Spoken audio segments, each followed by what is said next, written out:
اعوذ باللہ من الشیطان الرجیم بسم اللہ الرحمن الرحیم ثم بعثناہم لنعلم ای الحزبین احصى لما لبثوا امدا نحن نقص علیک نبأهم بالحق انہم فتیۃ آمنوا بربہم وزدناہم ہدی وربطنا على قلوبهم اذ قاموا فقالوا ربنا رب السماوات والارض لن ندعو من دونه الہا لقد قلنا اذا شططا۔ سورہ کہف آیات 12 سے 14۔ ثم پھر بعثناہم ہم نے ان کو اٹھایا، بیدار کیا، لنعلم تاکہ ہم جانیں، ای الحزبین کہ دونوں گروہوں میں سے کون سا، احصا زیادہ شمار کرتا ہے، لما لبثوا امدا جو انہوں نے وہاں مدت گزاری، کہ دیکھیں ان دونوں گروہوں میں سے کون مدت قیام کو زیادہ صحیح شمار میں رکھنے والا نکلتا ہے۔ لنعلم سے مراد کہ ہم دیکھیں، انہیں جانچیں، کہ پتہ چلے کہ وہ آپس میں سوال کریں، بحث کریں کہ اس حالت خواب میں وہ کتنی مدت رہے۔ نحن ہم نقص بیان کرتے ہیں، علیک آپ پر، نبأہم ان کی خبر، بالحق حق کے ساتھ، ٹھیک ٹھیک، یعنی ہم آپ کو ان کی سرگزشت ٹھیک ٹھیک سناتے ہیں۔ یاد رہے کہ اس واقعے کو کیونکہ کافی عرصہ بیت چکا تھا، لہٰذا کسی بھی اہل کتاب کے پاس ان کے بارے میں صحیح معلومات نہیں تھیں۔ لوگ اس قصے کو مختلف انداز سے بیان کرتے، اور جو اصل مقصد تھا اس کا، جس وجہ سے انہوں نے وہ ہجرت کی تھی، اسے فراموش کر کے بحث صرف اسی بات میں لگی رہتی کہ وہ 3 تھے، چوتھا ان کا کتا تھا، وہ 4 تھے، 5واں ان کا کتا تھا، یعنی اصل مقصد سے ہٹ کر فضول بحثیں زیادہ چھڑی رہتی تھی اس موضوع پر۔ اس لیے قرآن نے اس قصے کی اصل حقیقت بیان فرما دی۔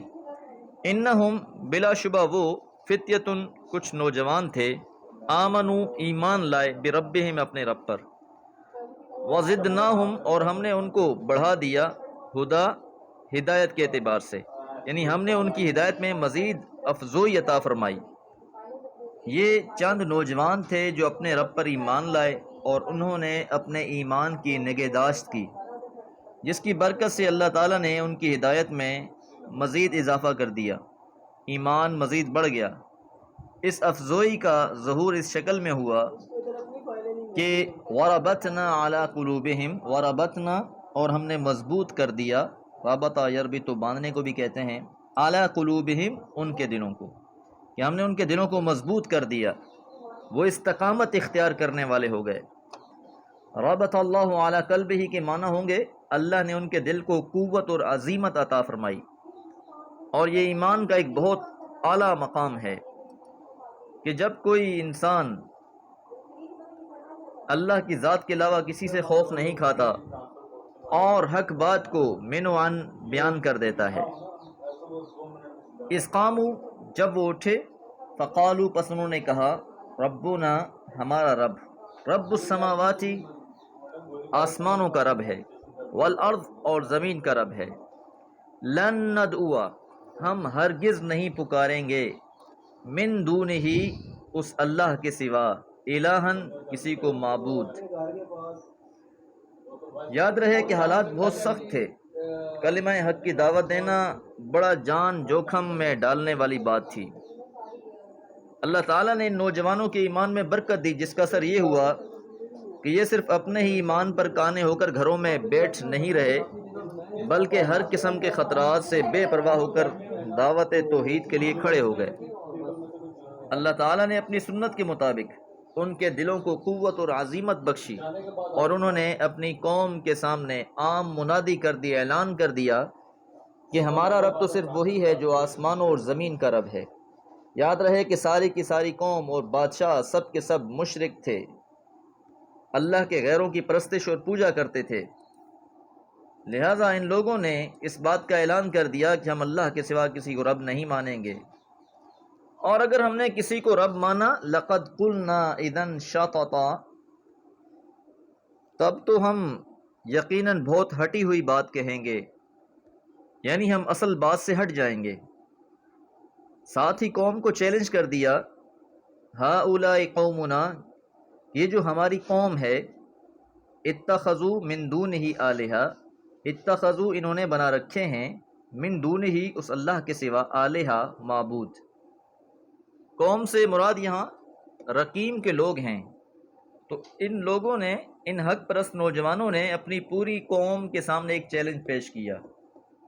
وہ چیلنج یہ ہے کہ لولا یاتون علیہم بسلطان بین، کہ یہ ان کے حق میں واضح دلیل کیوں نہیں پیش کرتے، کہ جن کو یہ اللہ کے سوا پوج رہے ہیں، جن کی یہ پرستش کر رہے ہیں، اس کے لیے کوئی واضح دلیل کیوں نہیں پیش کر دیتے۔ فمن اظلم، پس کون بڑا ظالم ہوگا، ممن افطرا، اس شخص سے جس نے گھڑ لیا، علی اللہ، اللہ کے بارے میں، کذبا، جھوٹ۔ تو جو لوگ اللہ کے بارے میں جھوٹی باتیں گھڑ لیتے ہیں، ان سے بڑھ کر ظالم کون ہو سکتا ہے۔ تو مطلب یہ ہوا کہ ان لوگوں نے ڈنکے کی چوٹ پر اعلان کر دیا کہ یہ ہماری قوم کے بدھوؤں نے اللہ کے سوا جو اور معبود بنا رکھے ہیں، تو یہ اپنے ان معبودوں کے حق میں کوئی دلیل پیش کیوں نہیں کرتے۔ آخر اس سے بڑا ظالم کون ہو سکتا ہے جو اللہ کے اوپر بہتان تراشے۔ اللہ تعالی ہم کو بھی حق بات کہنے کی توفیق عطا فرمائے رکھے۔ وما علیہ الا البلاغ۔